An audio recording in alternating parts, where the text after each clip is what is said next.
What's going on, guys? Thanks for tuning in to another episode of the Reddit Gold Standard podcast. My name is Zach Hernandez, and as always, I am joined by my co-hosts Matt Llewellyn and Mike Andrews of Nothing But Niners. We are here to recap the 49ers 17-23 Week 2 loss versus the Minnesota Vikings. We got a great show planned for you guys this evening, recapping what went wrong, what could have gone right. But before we do, I'm going to toss it over to my guys. Matt, how you doing this afternoon? Oh, it's just a kind of a weird feeling just watching this game unfold. I thought this game was one of the oddest, sloppiest games I've seen in a long time, and that's from both teams, really. So yeah, definitely a weird one, but maybe get it out of the way early. Just kind of this feels like one of those games that maybe you just toss into the trash can and move on, because it was really bad. There are some key spots though that definitely need to be addressed. 100%. Mike, how you doing? Man, it's weird. I feel weird. I'm not mad like I thought I would be at a loss, but I'm also surprised maybe. I don't know how I feel. I have no idea how I feel. The game was a game, and I was in it. The Niners just this was just a strange game. I don't know how to explain it. So I guess as we start to break things down, maybe I'll find out how I feel about it. But I don't know. But I'm healthy. My daughters were watching the game with me. They were doing good, so I'm happy about that. Good.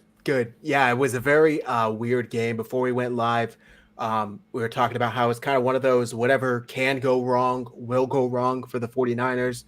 They had a blocked punt, tip pass interception, another one that just slipped right out of Purdy's hand. It looked like that they later changed from an interception to a fumble. But it was just, unfortunately, one of those games. And the 49ers, still with how weird everything was, still had a chance to win it at the end. But unfortunately, the Vikings, being the massive and explosive offense that they are, I'm saying that with a wink and a nod, had the ball for a 14-play, 64-yard drive that chewed up about 7 minutes without Justin Jefferson, I might add, that pushed the game out of reach and turned it into a 2-score game. But maybe I'm getting ahead of myself. First quarter, let me pull up the kind of sequence of events here. But the first quarter, right, 49ers start the drive and start the game and go 3 and out. 3 plays, 7 yards, 3 straight passes. Mike, I know we had a bit of a debate last night on what the starting lineup would look like with Jordan Mason, without Jordan Mason. Mason was in there, but they didn't use him. Were you surprised at the play calling to start the game? 3 straight passes, 3 and out. Yeah, I'm always surprised, but that's very familiar. I don't know if you guys know, you go back to the Super Bowl, even when CMC was in there, coming out of halftime, all the most important drives of the game, Kyle just says, hey, we're going to throw it 3 times. And it's just, I don't know. I feel like he wants Purdy to be somebody you know how you'll see a quarterback in a little funk, and so the coordinator will start dialing up some of those easy let's get you into rhythm type plays.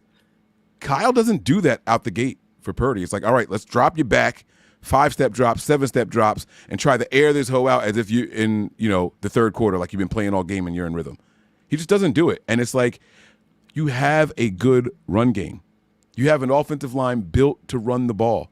They're built to protect a little bit, not when they have to protect, but when you can sprinkle it up and keep teams balanced, then they can pass protect, right? Kyle's yeah, no, we don't need to do that. Let's just air this hoe out right now, early, and for nothing. It's just surprise, yes, absolutely. Yeah. But I was happy to see Mason in there. Matt, what was your reaction to kind of the 49ers start to the game? Maybe their mentality and game plan going into it, the way they appeared to want to attack the Vikings through the air rather than on the ground to start. Yeah, I think that comes from just wanting to feel out the Vikings, trying to see where they're soft, because you're going to need the passing game later. And sometimes, Mike says this, but sometimes Kyle just does stuff like this. He's just my game plan, I'm just going to throw it 6 straight times. The next week, they might run it 6 straight times. You never know. Kyle just likes to do this weird shit sometimes. So I don't know what's going on with that, but I did feel like it was a little bit odd. I was a little bit disappointed with the play calling today as a whole. But getting out to a three and out right off the bat was not a good look. So yeah, just very disappointing. Yeah, Mike, you have something to add? That was a funny comment. Someone said, "Did Aiyuk go to the Steelers?" I can't tell. Yeah. That was funny. Apparently, that was funny. First half, Aiyuk finished the first half with 2 targets, 1 reception, and 2 yards. So he did turn it on in the second half, luckily. But you're going to need more from your $30 million receiver. So the 49ers go 3 and out. The Vikings go 3 and out. Or not 3 and out, excuse me. They go 9 plays, but the 49ers do hold and force a punt right around midfield. And then the 49ers go, looks like they get a first down, 2 first downs. Am I seeing this correctly? Yeah, 1 first down. Sorry. There's a penalty. And then they get the block. And Wisnowski decides to play visitor. Apparently, he had an out-of-body experience, and he's just standing there watching the Vikings recover the punt and run it back. Luckily, it didn't get taken back all the way. This was just that weird type of game. If anytime a punt is blocked, man, weird stuff's gonna happen. Mike, what was your reaction to that punt being blocked? I can imagine, but please enlighten us. Well, no. So the punt block is a punt block, right? Like it's an offshoot. It's not something that happens often, so you don't really get surprised. But the reaction, just standing there, I was screaming at the top of my lungs, and I'm watching the time, so I don't say anything that's going to get us flagged, right? Like I'm screaming, like what are you doing? Why are you just looking at him? Touch him, like dude, like he was right in front of him, and he just stood there and looked at him like, oh, Mike, not only did he stand there, he actually took a step back. Yes, he pulled a Cam Newton. Yes. And I'm like, what are you doing, dude? Like, you want me to have a heart attack 8 minutes, right now? Mike. It's like, what the fuck are you doing, dude? Like, come on, man. Like, I don't understand. You're a professional. Did he play in college? He played in college, right? He knows that they were allowed to return these shits, right? Like, it's not like in college. He played, actually. He was that rugby player in Australia, right? Did he go? Did he go to college here? I don't know. I don't know, but in college, when you get an interception, you go to the ground, you're not allowed to get up and run it back. Right? Like, that's not this. Touch him. He's had a punt block before. Yeah. He knows how this works. Get on the ball or get the guy. He just stood there. So I'm like, what are you doing? Coaching. Schneider, wake up. This isn't the only special team snafu we're going to talk about. I'm coming back to you, Schneider. I'll be back. Mm-hmm. Yeah. By the way, quick note. Brock Purdy is now 14-2 against the NFC, and his only 2 losses are in Minnesota. And this was kind of my little quick side piece, angry rant to the NFL. And I said this to Matt: why the fuck is this game in Minnesota? We just played at Minnesota last year. They're not a divisional rival. Why do we have to go back there? This game very easily should have been in Santa Clara. They should have played this at Levi's, where the 49ers don't have a 32-year losing streak versus the Vikings. They haven't won in Minnesota since 1992. I was -2 years old when the 49ers won in Minnesota the last time. So it's ridiculous that they had to go back to Minnesota off of a short week, because, again, they played Monday night, short week, 10 a.m. kickoff for them. I saw Kyle trying to say, we had them, we flew us out here on Friday because if we fly out later than that, the bodies don't really adjust. I had everybody wake up early, take a cold shower, get used to the time. The 49ers looked like they were a step slow, tired, exhausted. Kittle left on a cart to get an IV. Debo was fucking taking himself out of place because he was so exhausted. It looked Aiyuk bad. was too. Aiyuk was as well. It looked bad. The defense had their hands on the hips. Didn't help that the offense kept giving them short fields to defend and very short, brief periods on the sidelines to catch their breaths. So it was really unfortunate the way this game played out. But let me get back to kind of the sequence of events.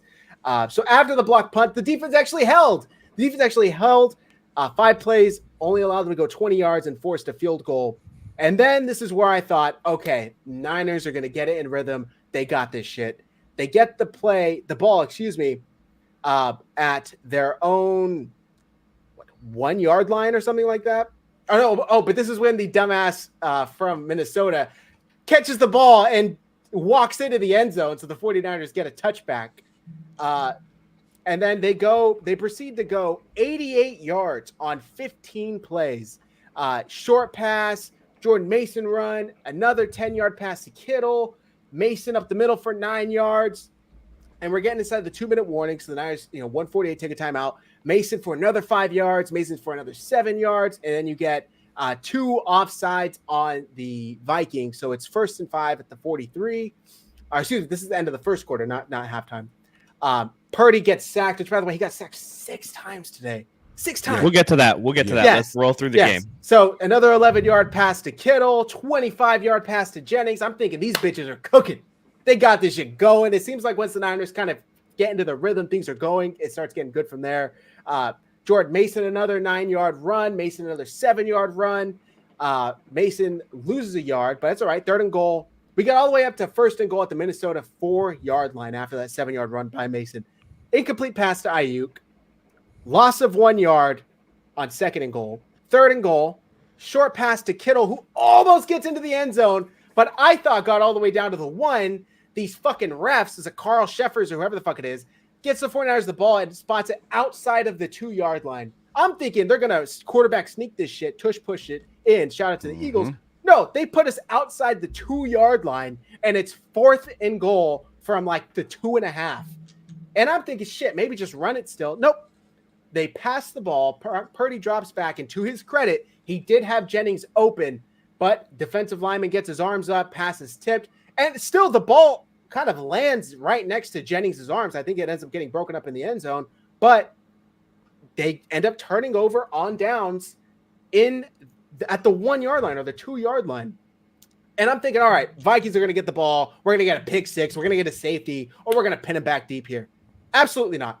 Absolutely not. They have one play, which was a 2-yard run.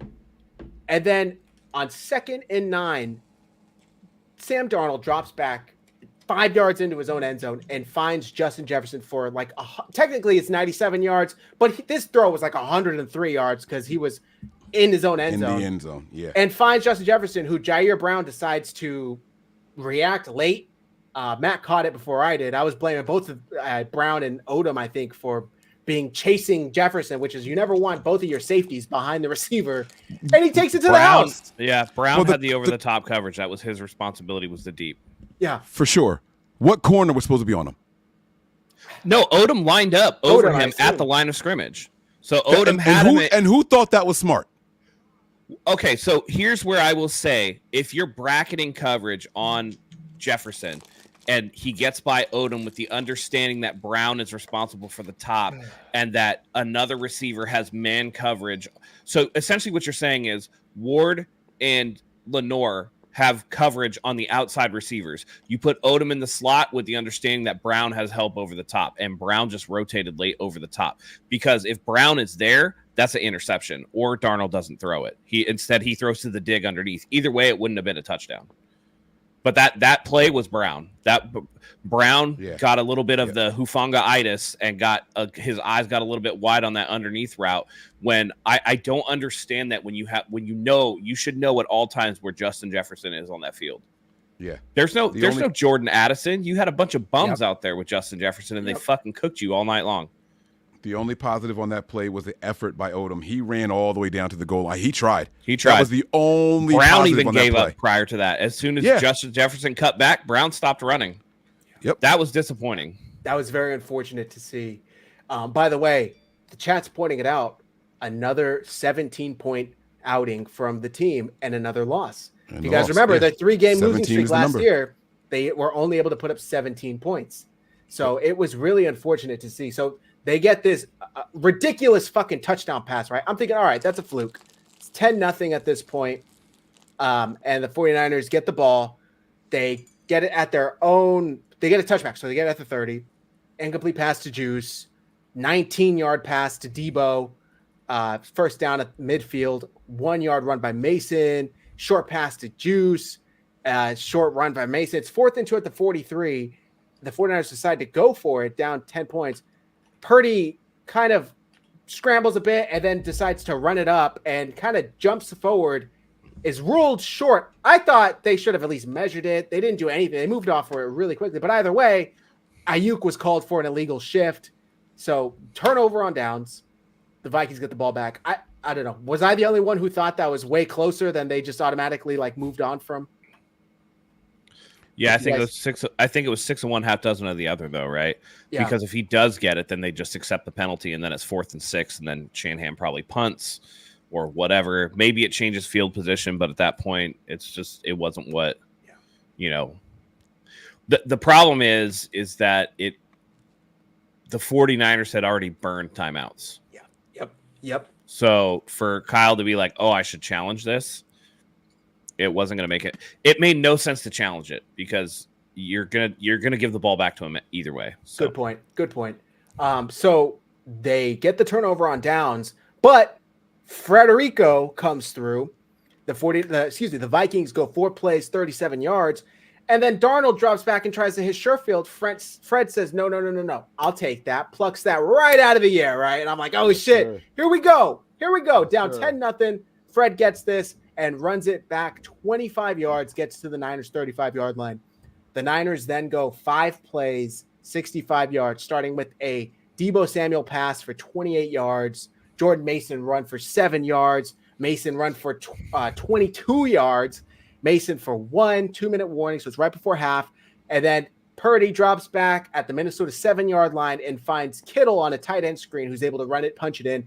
Niners are only down 3 points at this point. What you guys think of this drive? 5 plays, 65 yards, ended with a touchdown, capitalized on the interception, which we rarely see this offense do. For some reason, they either go 3 and out or get a field goal. They got a touchdown off the interception. Matt, how hyped were you? Yeah, no, listen, this was the point where I was like, okay, they're going to get back into this game now. This is where you get a big turnover. When the other team's driving on you, you have to go back down the field and get some points. And this is where I felt like the 49ers could actually start to take over this game. And it was great, right? It looked good. At that point, they're within. It's a 1-score game at this point. The 49ers made it look a little easy getting down the field. Again, 5 plays, 65 yards to get into the end zone. You're just like, all right, now we cook. Yep. And, unfortunately, that high didn't last very long, to be honest. Yeah. Mike, go ahead, please. No, I was just going to say, like, it was phenomenal. Fred Warner saved the day in that moment anyway, right? It's like Fred Warner, like, we needed somebody to step up. We needed somebody big time. And the way he plucked that thing out of the air, it's like his feet went one way, his arms went the other way. He maintained balance and had a decent return. And then to see the Niners punch that bad boy in, it's like, all right, like, that's what you're supposed to do. Make them capitalize on their turnovers, right? Like, let's do something here. So I was very happy to see that after the failed, 4th down. We drove all the way down the field. After the failed 4th down thing there, it was good to see the Niners say, okay, we can get this thing in the end zone, guys. They're not invincible. Let's do this. And so you felt like momentum was coming back on our side right there. 100%. And at that point, it's a 7-10 game, and it's going into halftime, or so you think. There's 1 minute and 53 seconds left, and the defense just can't get a stop to save their lives. They allowed the Vikings to go 8 plays, 49 yards.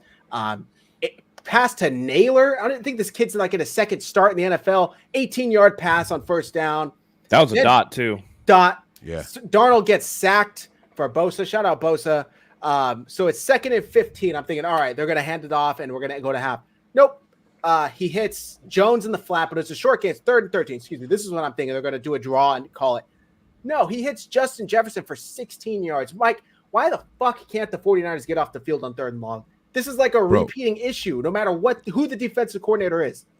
Why? It's been my biggest complaint for the 49ers since Kyle Shanahan and whoever his defensive coordinator is. It was the biggest problem last week, right? You remember 3rd and 7 or longer? They converted all of them. It's been the biggest problem for this team. It's just the more space they think that they have, like the softer coverage they play. I don't know what it is. I can't call it. I've never seen something so consistent. If there's something that you can depend on with the 49ers, it's giving up a ton of yards on 3rd and long, and it's not being able to execute screenplays and defend screenplays. Those are it's just what you can constantly depend on. That's more consistent than Christian McCaffrey in the system. Matt, did you have anything to add there? 3rd and longs repeatedly give it up. Yeah, I just again, it goes beyond scheme because we know they're trying to touch some things up. For whatever reason, the 49ers just aren't good in these situations. It's just, yeah, man, it gets really frustrating. Yeah. And today, I think especially was about being, again, this is an overarching problem I see with the NFL in general, but with the 49ers as well. You get these teams that come in, and the first 3 or 4 weeks, you are just not conditioned to play football. Yeah. You really aren't. Mm-hmm. None of the stars are playing in preseason. The preseason is only 3 weeks long. Then you get a bye week after that. Nobody does anything. And so the 49ers just looked exhausted, right? They're playing on a short week. They fly to the middle of the country. Like Kyle Shanahan said, we flew them out Friday. We dumped a bucket of water on their head and said, wake up, do all this stuff. And the defense especially just looked extra tired. Yeah. They could not get off the field. It seemed like the defense was out there forever, despite the fact that the 49ers actually had the ball 9 minutes longer than the Vikings did. But it was just consistent chunk play after consistent chunk play. And it's not like Darnold didn't put the ball in danger. He had 4 passes that could have been picked off. He had that ridiculous jumping fucking lateral throw to the running back. There was plenty of mileage to get out of this. The defense had 4 sacks. There were opportunities, but again, like we said, on that third down, on those third and longs, they can't get off the field. And I don't know what it is, because the way Steve Wilkes calls the defense is almost completely the opposite of how Sorensen's calling the defense, which is different how Brandon Staley would call the defense. It just seems like whatever they try, that third and long is their bugaboo, and it continues to be so, along with the third down quarterback runs. Sam Darnold had 3 big runs for first downs in this game, and it's just one of those things where I think the biggest issue is the way that they play defense. They play these zone defenses with their backs to the ball. Yeah. And that's a problem, because then you lose sight of the quarterback. The quarterback's able to do whatever, right? And then when you have eyes onto the quarterback, now you're losing contain behind you. I think that the 49ers are relying on players that mesh well but leave gaps. Do you understand what I'm saying? Yep. Fred Warner and Nick Bosa are probably the only 2 complete players on the defense, and everybody else has an actual weakness that they try to complement with the player next to them. And 100%. So that allows for some of these issues to crop up. And we'll see. I'd love to see a bounce back performance. I don't want to get too over my skis because it's only week 2, and I don't think we should make sweeping assumptions about this team, particularly as they're trying to round into shape with all the starters. We might see Talanoa Hufanga back in the next week or 2, but this is not it, man. And they gotta do better. They gotta do better. Yeah. So right before half, the 49ers had cut it to a 7-10 game. Defense, like I said, gives up an 8-play, 49-yard drive that only took 1 minute and 53 seconds, and the Vikings push it back to a 6-point game, excuse me. But I'm thinking that's all right, because it's still a touchdown game. And to start the third quarter, they force a 3-and-out. You get another I thought there was a sack, but this is when they finally called intentional grounding. By the way, there was a play in the first quarter where Purdy got yanked to the ground, and no roughing the passer was called. I know they called one later on, but it was a third down and complete Same pass. player, by the way. Same player. We got a super chat here, actually. My bad, Rodney. I missed this. Mike, this is from Nothing But Niners. Do y'all think BA should play every snap like Big Trent does? They missed training camp and preseason, obviously. Purdy needs him to play better. What do you think, Mike? I think, all right, it's a little catch-22. I think Aiyuk should play however the Niners want him to play, but Purdy's got to start looking for him. There were a lot of times in this game where Aiyuk was open and Purdy just didn't get eyes over there. Whether it be because of protection or whatever, Purdy just didn't see him, and Purdy had him a couple of times and just didn't see him at all. At least 4 times in this game, Purdy had a very big play to Aiyuk that he just didn't see for whatever the reason is. So I'm not going to say that. I do want to see more usage of Aiyuk. I mean, it was that offensive line. Yeah, I do want to see more usage of Aiyuk. Like, if he's your $30 million guy, you do what other teams do when your team is down. Throw to your guy. Give him an opportunity. Let him make a fucking play. So I do think that they need to involve him more. As far as snap count, I don't know what the snap count actually is. I don't know the percentage of snaps that he's playing. If I'm sitting here telling you guys that I watched the game one time live through and I know what it is, I would be absolutely lying to you. But so I don't know if I can answer that question. But the Niners, need to use him more. Yep. Agreed. Okay, so after the 3-and-out to start the third quarter, right? Then the Niners get the ball back at their own 34 and proceed to get one first down. And then Purdy gets sacked again on 3rd and 12, and they have to punt yet again.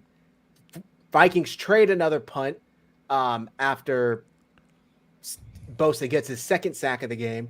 The 49ers are backed up on their own 13-yard line. I believe this is where Cowling fumbled the punt, and luckily Yadam fell on it. But it didn't really matter because on 2nd and 10, Purdy throws a bad pass to Juszczyk, a late pass that gets tipped and intercepted by the Vikings. And tip drill. They got 1st and goal at the 49ers 10. And the very next play, Charvarius Ward and I forget who else get confused. Both end up doubling the tight end in the flat and allow, I think, Naylor to go wide open into the end zone. That was good play design there. They kind of snuck him in. They did a little bunch formation. He got low on purpose to cause a little bit of confusion. And so those guys, he hesitated. Naylor hesitated on his route just a little bit, just enough for both guys to commit to one guy, and then he broke out the opposite way. It was probably like an option route. If they both go this way, then you go that way type of thing. And it was a well-executed play by the Vikings there. I would also like to say that play never should have happened because Naylor did commit a false start. He moved towards the line of scrimmage prior to the ball being snapped. That was stock false start. Yeah. Refs were ridiculous today. Not the reason why the 49ers lost, but it was like a weird. No, not at all. Not at all. That just there was missed calls. They were on bad, both sides. but they were bad today. Yeah, but 100%. So then it goes from being 7-10 7-13 to now 20-7. And we're like, all right, here we go. Now they're down 13 points. The 49ers go 7 plays, 20 yards on their next drive. And Purdy, it was ruled an interception. It looked like the ball just kind of slipped out of his hands. I didn't get a good look at it. They changed it to a fumble. I was going to say it was either going to be a fumble or an interception. It slipped out of his hand when he came back. They switched it to a fumble. Okay, so they switched it to a fumble, and the Vikings recover it by Jihad Ward, who takes it back 5 yards to the 50. So then the Vikings are about to go up 20 points. It's 7-20. They got the ball on the fumble at the midfield. 3 plays later, it's 2nd and 4 at the 49ers 25 after a couple Tyson Chandler runs. I think it's Ty Chandler. Mm-hmm. And he runs for another 5 yards, or excuse me, 1st and 10 at the 20. And they shotgun a pass to Aaron Jones for 18 yards, who gets all the way to the 2-yard line. And who else but Federico comes and punches that ball out, and Yadam falls on it again. 22. We got this ball in the end zone. It's a touchback. Of course not. They give the 49ers the ball at like the half-yard line. Half-foot line. That was the correct call, though. It was the correct call, but it's like, come on, man. You can't say Yadam's leg was in the end zone or something. I don't know. But what was your guys' reaction to just Fred almost willing single-handedly the 49ers to a victory? Talk about effort. It made me feel like my take when I did the review of the Jets game with Mike was correct in that very quickly Fred Warner is becoming the best linebacker in 49ers history. And it's not even close. That dude flies all over the field. He is clearly even like, I love Nick Bosa, but like he's even on a separate plateau than Nick Bosa. Mm-hmm. Fred Warner changes the game, changes it play to play, minute to minute. That dude is everywhere. And he's bar none the best player on the 49ers team. Yep. He's the best player the 49ers have on either side of the ball. He's simply the best, and he absolutely killed it today. Like he's what I have 3 players that I thought actually played a good game. He's at the top of that list. Saleh called him a first ballot Hall of Famer last week, and he couldn't be, more true, more right. Mike, do you have something to add?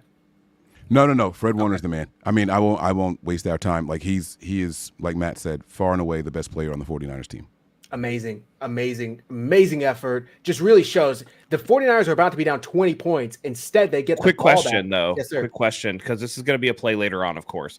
And I don't think many people reported on it, but Sam Darnold went to go run out of bounds. It was the one that they credited Fred Warner with the sack. Did he also get a forced fumble on that? Because he did knock the ball loose. He should have. He did knock the ball loose right before he went out of bounds. Right. The ball actually bounced out of bounds. He should have had 2 forced fumbles.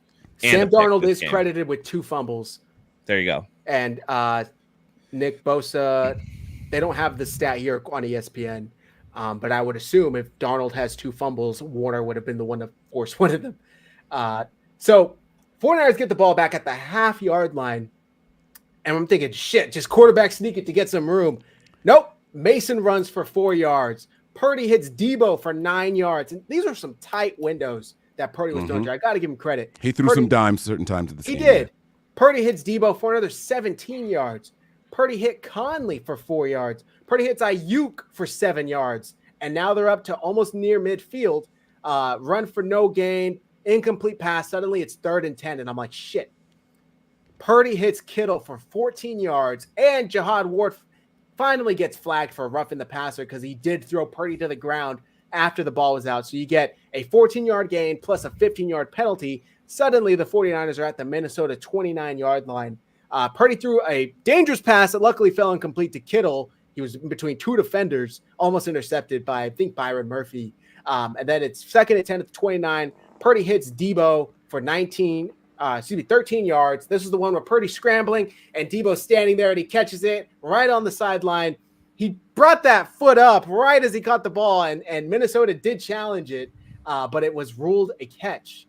It's just great effort by Purdy keeping that alive and finding Debo alone on the sideline. By the way, yes, how sir. do you almost go out of bounds on that play when there's no one near you? It blew my mind. The whole point is keeping your toes down. I'm not going to talk about Debo until a little later because I got a lot to say about him right now. Yeah.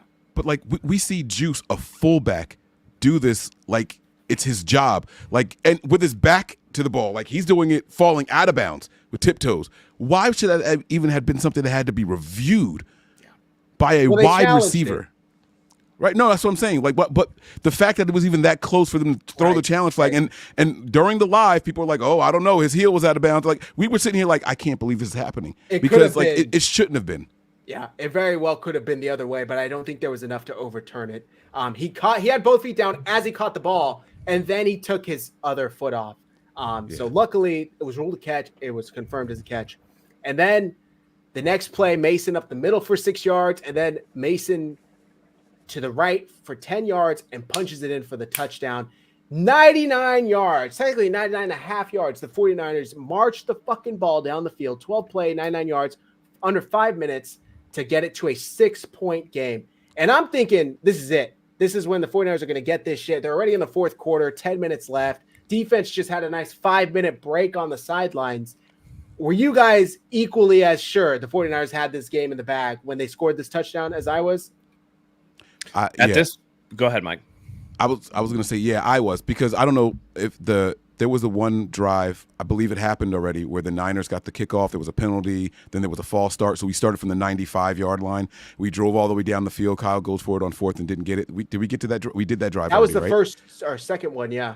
Right. So those 2 drives were executed really, really well, and we marched meticulously down the field. I'm like, okay, they can get into a groove. The long drives aren't the problem for the 49ers. It's what happens when you get down there. It's what happened when you get all the way down there. This time we actually punched it in, so I was like, all right, we got our mojo back. Here we go. It's a 1-score game again. Like, we got this. We can handle this. We're in this. Which is crazy because they were like the top offense in efficiency once they got to the red zone last year. Matt, did I cut you off? Did you have something else? No. I was just going to say I wasn't necessarily as bullish on the 49ers having this game at the bag at this point, just because I knew that the defense had been giving up big play after big play all game. So I was definitely still – I thought, hey, if it's going to happen, this is where it's going to happen. But I wasn't exactly sure, and I wanted to see the next drive. So, yeah. We'll get to some of these questions in the chat once we're finished recapping the game kind of in sequential order. So it's at this point – 14-20 with 10-16 left. And this was the backbreaker for the 49ers. The Vikings get the ball, touchback at the 30. Aaron Jones runs it up the middle. Darnold sacked. This is the play where Fred Warner forced the fumble out of bounds and is credited with the sack. So it's 3rd and 7 at the Minnesota 33. And we're thinking, all right, here we go. Get a stop. 9 minutes left. Nope. Darnold hits Powell for 11 yards, and Powell's running. Yadam, if this is the same play I'm thinking of, didn't even get his head turned. He's just jogging alongside Powell. Darnold hits it for an 11-yard gain on 3rd and 7. First down at the 44 of Minnesota. Chandler runs it for 2 yards. Incomplete pass on 3rd and 8. or excuse me, on 2nd and 8, and then 3rd and 8, I'm thinking, all right, another shot to get off the field and give the ball the chance to the Niners for a game-winning drive. 7 minutes left. Darnold finds Naylor for 26 fucking yards. 26 yards on 3rd and 8. Yadam, this is the play. Excuse me. This is the play Yadam was in coverage on. Technically, he was in coverage on the other 3rd down as well. So then they get another 1st down. 1st and goal, or excuse me, 1st and 10 at the 28. Chandler runs, short run, short pass. It's 3rd and 10, 3rd and 2. Darnold finds Powell again for 5 yards. The 49ers just could not get off the field on 3rd downs here. And they have 1st and goal at the 4. The 49ers defense does hold, but the Vikings were perfectly fine with kicking a field goal because it pushed it to a 9-point game. Yep. And that's exactly what they do. They kick a field goal with 3:30 left. The Niners go 9 plays, 57 yards in 2 minutes and 18 seconds. And they have to settle for the field goal because the drive sputters out once they get inside the 10-yard line, inside the 5, technically. What was that fucking play call on 3rd and 1?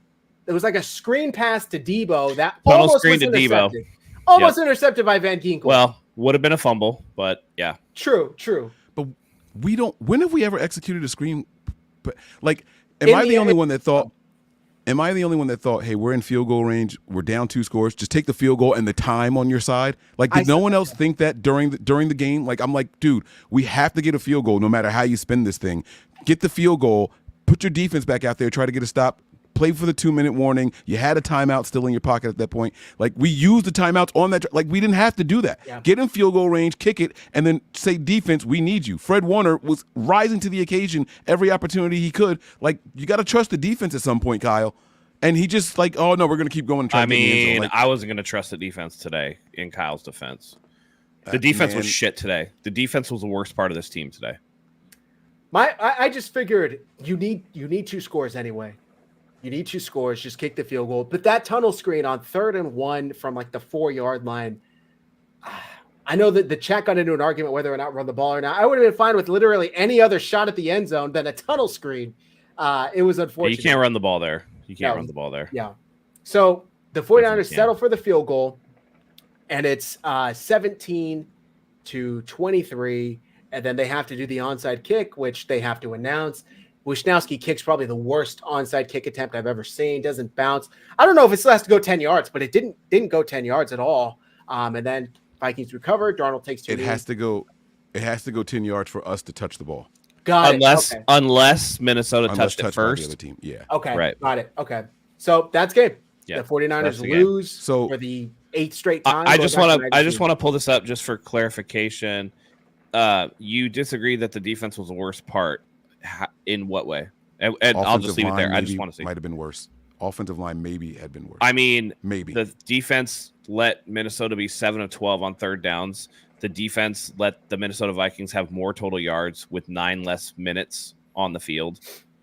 Like, the defense gave up gash play after gash play after gash play after gash play. Like, the defense was worse to me.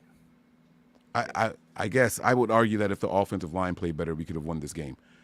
Purdy was out there. Like, we had two 4th down turnovers when we were driving the ball. The 49ers were moving the ball on offense. Not the 3rd down convert. I don't know if we were live yet when I know the 3rd down conversions were bad. Yes. But also giving up the 3rd down conversions on the other side were bad. Yeah. And the fact of the matter is, even with the lack of 3rd down conversions, the 49ers were still moving the ball. They gave up 3 points on the field goal that they were at 4th and goal or whatever, right? There were some bad play calls. The offense itself, though, I thought was all right. I want to go back to the special teams onside kick really quick. Do you guys think that they actually practice onside kicks? No. I don't think any team really practices the onside kick anymore because you have to declare it. Yeah, but so what? Like, the fact that the ball was laying on the ground already pissed me off. What happened to using the tee and kicking it down so it bounces up in the air and at least you got a shot at a jump ball? Like, it was just the most pathetic onside kick attempt I've ever seen. It was the worst. It didn't bounce. It didn't do anything. Usually you want to try and bounce up and then unpredictable. The football Right. is like the hardest ball to try and predict how it's going to bounce or where it's going to land. And they just let it like spin, not even spin, it just kind of slid across the field. Right. And that's what I'm saying. Like they don't value special teams the way that they should. That's been one of my biggest critiques for this team since Kyle's gotten here, is the value or lack of for the special teams units. Like, put the ball on a tee so you can kick the nose down into the ground and pop that shit up. You got to declare it anyway. So what? Now we can work on it. Who gives a shit if you have to declare it? It's a play.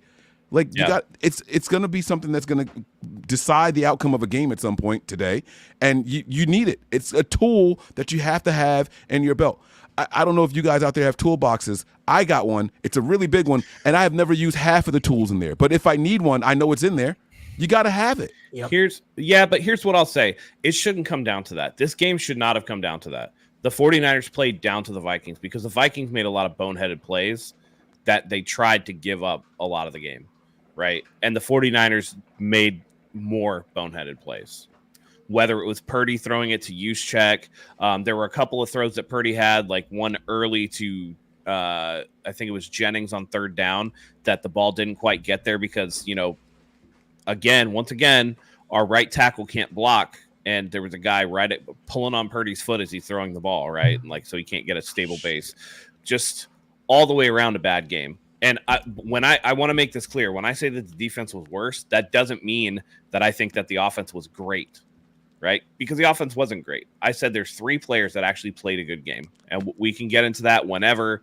But I just, I think I saw 4 or 5 questionable decisions from Purdy. The offensive line was dog shit all day, like specifically the left side. I know you criticized McKivitz. Oh, yeah. Trent Williams got dog walked, too. Yep. All game long. The left side was the bigger liability today. Who would have thought that, right?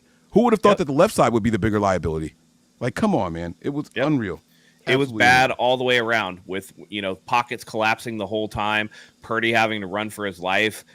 Those are the type of things that, again, start you to make those poor decisions because you're trying to make a play. And sometimes it worked out, right? He had a really nice rush and completion to Juszczyk on the sideline. That one that we talked about to Debo, there were areas there. But in terms of being able to get into an offensive rhythm for Purdy, I don't think that ever happened until the fourth quarter on that last drive when they were playing prevent defense anyway. Yep. And then once the field shortened up, it got back to that point of and I don't think Kyle did any favors either. And I'm just going to jump into this right away. There were multiple plays where I don't know if it's Kyle, I don't know if it's Debo, I don't know what the hell it was, where Debo would get motioned out or he would be in the backfield and then he would just stand. He wouldn't go anywhere. He just stood there.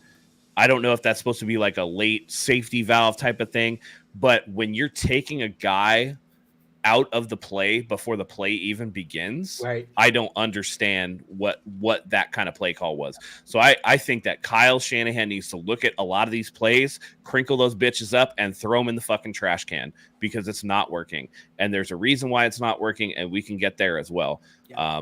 But I think Kyle Shanahan's play calling left a lot to be desired today, to be honest. I mean, you immediately go to 10 on 11 when you have Debo motion out. And I think last year it was called that orbit motion, but he at least would run a route from there. And he didn't do anything. In this case, just literally standing like 5 yards and 5 yards back and 5 yards to the side. And he just stands there. Do you remember the play on the sideline where it was like Juszczyk and Debo both in the backfield not doing shit on that one play? And I'm like, what kind of play call is this? No wonder Purdy can't find anybody open downfield because they're standing right there. And they're not blocking anybody. Like, if you're at least going to hold back, then block someone. I'm going to pull up the team stats. I see a question here from Jesus is Lord talking about why the 49ers, why Kyle doesn't use Mason in the passing game as much as they used McCaffrey, which is noticeable. Mason he's not as good as Christian McCaffrey. But you still got to try it, right? I mean, who's to say that they weren't, though? Again, this is a game where we're talking about the offense not being in rhythm. Right. There were plays where Mason was open in the flat and Purdy just couldn't get there. So it's not like they weren't running routes for him. They just weren't getting him the ball in the passing game. That's two different things. Right. And I think the difference is rather than using CMC as the primary, right, like because we're going to talk about this too. Kyle likes to force the ball into the hands of certain playmakers, aka CMC and Debo. right? When CMC's not in there and it's Jordan Mason, he's going to run a lot of the routes that CMC is going to run, but he's not going to be the primary target on that play. Yep. It's going to be like he's not going to be the primary read. So they probably have different versions depending on which coverages they see. Kyle's calling different versions of the same plays. I don't think that Mason is going to get the same just eyeballs on him that CMC would, because in Kyle's mind, even in Brock's mind, right? You're just like, okay, when you're looking for your guys, you're like, okay, where's CMC? Okay, I know where he is. You don't necessarily think about that for Mason on passing downs, if that makes sense. Yeah. But to his defense, he did say Purdy or Kyle. And this goes back to last week. Mason's open the flat for a first down. Purdy's forcing the ball into double coverage on Saubert. It's a complete, luckily not intercepted. I wish Purdy would use Mason more when he is available, when he is there open for the first down. And what's funny is that Purdy made a point of saying, like, hey, sometimes I got to be better and just take the check down. Yep. And through 2 weeks, that hasn't been the case. Yeah. Yep. He said that to Tim Kawakami, that's what he learned going back from last year. I feel like this is one of those things that, you know, whenever we hear about a quarterback in the offseason, oh, he worked on his throwing mechanics. Look, his mechanics look much better in camp. And then you get in the real games and all that shit goes out the window. I feel like that is this right now. And again, I attribute that to truncated practices, shorter preseason, less game action before the real thing starts. And then you're left to play catch up for the first month of the season. So I'm going to pull up the stats here. Mike, did you have anything to add before I do? No, I'll wait. I'm good. All right, let me pull these up just so we can see them and go over them. Let me make sure the screen is correct so you guys can see them here too. All right, so this is per ESPN. And we have Purdy, 28 for 36, 319 yards, 1 touchdown, 1 interception, 1 fumble that was lost. Mason, 20 carries, 100 yards, a touchdown, 5 yards a carry. Debo, 8 receptions for 110 yards. Debo may be washed in the run game, but he was solid today as a receiver. Nah, he wasn't. Purdy got him the ball. 80% of his passes. It was a solid showing for Debo. I disagree, and I'll tell you why. And as a receiver, bit. Whenever you guys want to get into it, I'll go over the rest of the stats so that we can go into it. Kittle 7 for 76, the touchdown. Aiyuk 4 for 43. Jennings 2 for 37. Saubert 2 for 26. Use 3 for 19, and then Conley and Mason both had 1 catch for 4 yards. By the way, Mason did have 4 targets. Conley as well had 4 targets. And then you got the fumbles, Cowing, which hopefully that doesn't scare Kyle out of using him back there for punt returns. On the other end, you got Darnold, 17 for 26, 268, 2 touchdowns, 1 interception. Chandler was the rushing leader, 10 carries for 82 yards. Jefferson, 4 receptions for 133, but 97 of that came on 1 play. And he did get hurt, I think, in the third quarter. Maybe he didn't have any receptions in the second half at all. He did not. Yeah. So the 49ers, aside from that one busted coverage or whatever you want to call it, did a pretty good job at keeping Jefferson in check. Naylor was kind of the one who was hitting those 3 receptions. I would bet you 2 of them were on third down, stop my head. And the other one was the touchdown right after they got the fumble recovery to push it to 2 scores. So I don't know, man. Like we said earlier, the 49ers gave up 6 sacks. I think they only had 3 of their own. Where am I going here? Yeah, 6 sacks. And they had 4 sacks.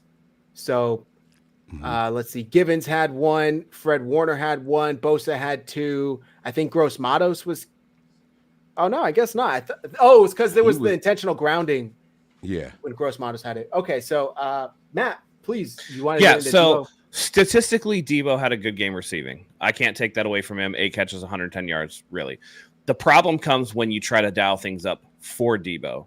Debo had good catches when the plays weren't necessarily designed for him, right? When he's working against zone. He didn't do shit against man. He didn't do shit against – we're coming up against the same problems. He can't separate from anybody, right? He's sitting in soft spots in the zone, and he made – the one thing I will give him credit for is his hands were really good, right? Purdy had to throw some high balls to get him over the linebacker. Sometimes they sailed a little bit. He was able to come down with those. Fantastic.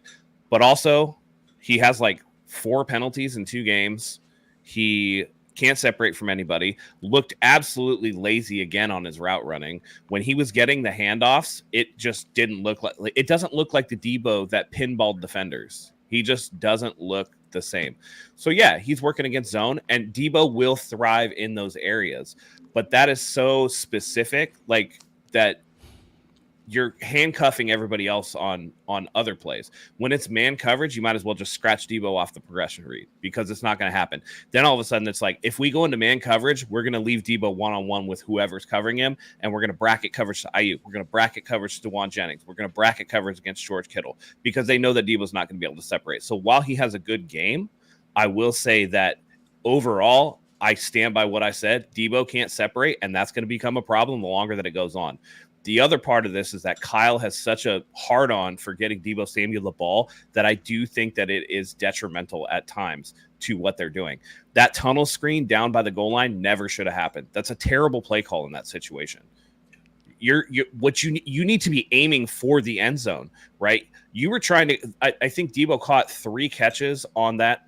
Everything that the 49ers caught moving down the field, the Vikings gave up to them on purpose over the middle, which is great when you're trying to get down the field. But you needed to get that score prior to the 2-minute warning. They didn't get it done.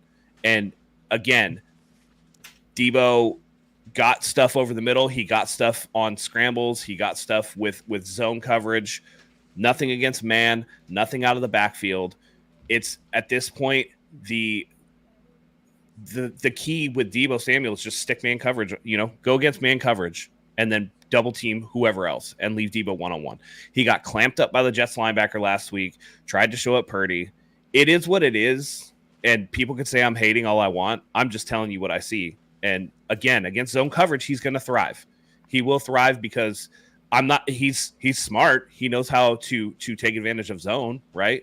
But physically, it's not there. And if you guys actually think physically that it's there and he can separate from man coverage, then prove me wrong. Show me the tape, because I'm not seeing it. I'm seeing a guy that works as primarily against a zone coverage wide receiver. And for what he's making, that's not good enough. And by the way, Brandon Aiyuk doesn't get a pass either. He only played 60% of the snaps last week. I'm sure it's something similar because I saw him checking out a lot today. He needs to get his ass in shape. And, I just... disappointing overall. The only person I thought who had a really good game on the offense was Jordan Mason. That was it.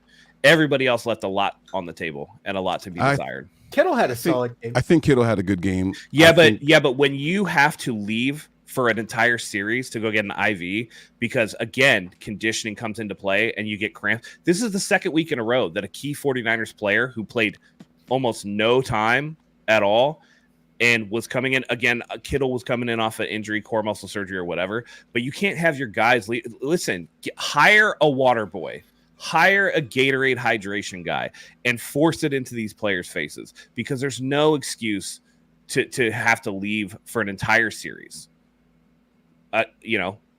Listen, everybody was bad. I'm not going to give George Kittle the pass. I'm really not going to, because if you're leaving games in a key spot, then you're kind of hanging out the team to dry. That could have been a drive that could have changed momentum, or they could have got more points or whatever, right? But these guys, whether it's cramps, whether it's getting gassed, whether it's needing to come out, this is a byproduct of the shortened, truncated training camp and the shortened and less playing time in the preseason. This is on the NFL, it's on the players, it's on everybody. The NFL for deciding to go to more games, the Players Association for deciding that they needed less practice or whatever was collectively bargained upon. But you're going to see this for the first 3 or 4 weeks from just about every team. Look around the league today. Everything was weird. Everything was weird in the league today. And that's a byproduct of these early season trying to get up to speed. A perfect example on the Minnesota side, when Sam Darnold had 2 players in motion and then just threw it backwards. Like what? That's like a junior high. You'd expect that at like a Pop Warner game. That did not look like NFL football at all. And so you're going to see that, Mike? If you pull the stats back up, if you notice this, when Purdy targeted his main players, the Kittles, the Aiyuks. Do you want team stats or box score? No, the individual players, like with their targets and all that. All those guys caught most of their I think maybe 1 drop from each guy. You got Kittle 8 of 7. You got Aiyuk 5 of 4. You got Debo 10 of 8. Like when he was targeting his guys, Juice 5 of 3. Like they were on point. They were on point. I mean, the problem was he wasn't getting consistent protection to get into rhythm. Right. And so then they were behind the sticks. And so listen, receptions and targets only plays a small part of the story, right? Because there were a couple times where they came up short of the line to gain, and that doesn't necessarily help you. Mm-hmm. And it's hard to go back. The other thing I wanted to say, be cautious of with that same graphic was you said that Mason was targeted 4 times. You got to remember that when they throw a ball away, it's whoever's closest is counted as a target. Fair. So I don't think Mason really got 4 targets. No, I think he got like 1. He got like 1 actual target. Right. Yeah.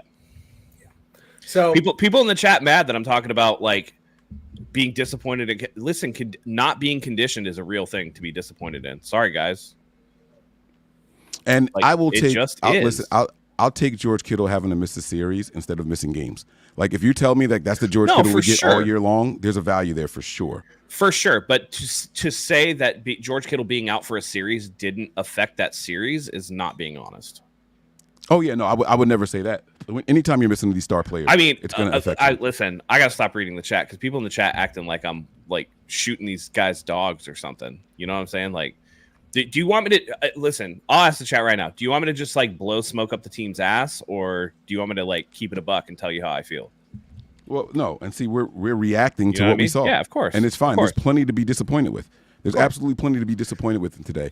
I'm not saying Kittle was a bum. I'm saying that I can't give him the credit of having like this great game when he had to miss time not because of an injury, but because of conditioning, because of hydration, because of whatever else. You know what I mean? So that is what it is. And honestly, conditioning for me and being hydrated for me is a specialty appointment because I work in the hospital. Right? Like I'm in healthcare. One of the biggest things that we tell everybody, I tell that to coworkers, right? We get super busy. We can't always take our breaks or whatever. And it's just like, yo, you need to like keep water with you at all times. I've seen so many bad things happen to people from people going into cardiac arrest because they're dehydrated to everything else. You know what I mean? So it's not, when I say that I'm disappointed in somebody, I'm not trying to like burn the house down. You know what I mean? I'm not saying this guy's a fucking bum, get them off my team, they're a piece of shit, whatever else. I'm telling you what I was disappointed in. You know what I mean? Like I was disappointed that Leonard Floyd got absolutely blown up on one of these plays. You could hear it on that play, the crowd go, oh, because he got smacked. And I was just like, dang, man, that doesn't look good at all. That's what I was going to say. How much did he even play today? I saw Matos having more of an effect from that side than Floyd today. I don't even know where he was. Yeah, I don't know. So what is it against about Kyle Shanahan versus Brian Flores? I think he's 0-4 now, and somebody said earlier he's like had 17 or less in each of those 4 losses against Brian Flores led defenses. Is it just like a Spagnuolo thing, Mike? We talked about this last night. Like there's a weird upper hand that Flores has over Kyle Shanahan. Is it just the way he calls defenses? What do you guys think it is? Is it just a mentality that Kyle goes in there knowing he can't beat him or hasn't beat him? Because this game was winnable. The 49ers very easily could have won this game, ended that 32-year drought losing streak in Minnesota. But for some reason, they didn't. And bad play calling combined with shitty mistakes gave them a loss. Yeah. What do you think it is, Matt? Any like Kyle Shanahan just can't. I would say up? I would say that sometimes what I've noticed from Kyle Shanahan plays is that they take a minute to dial up, and if you're going to rely on your pass protection to hold up for those plays to develop, then you run the risk of having plays blown up early. And Brian Flores, in particular, and Steve Spagnuolo are really good at getting early and quick pressure on a quarterback. When you have those situations, then you kind of set the offense into a little bit of chaos, right? Things aren't developed yet. You got a collapsing pocket, particularly with Brock Purdy, because he's a smaller quarterback. He's going to be susceptible to a collapsing pocket, and these batted down balls that we saw, he's going to be susceptible to, because he's not Josh Allen, that some of these throws that he has to make in tight windows, they're going to have something pulled off of him because he doesn't have the pure arm strength to just rifle a ball in. He needs to step into throws properly with his body and have proper mechanics to do these things. There are little flaws that against these particular types of teams, that are going to cost the 49ers offense. You pair that with good coverage. That's the other aspect of it, right?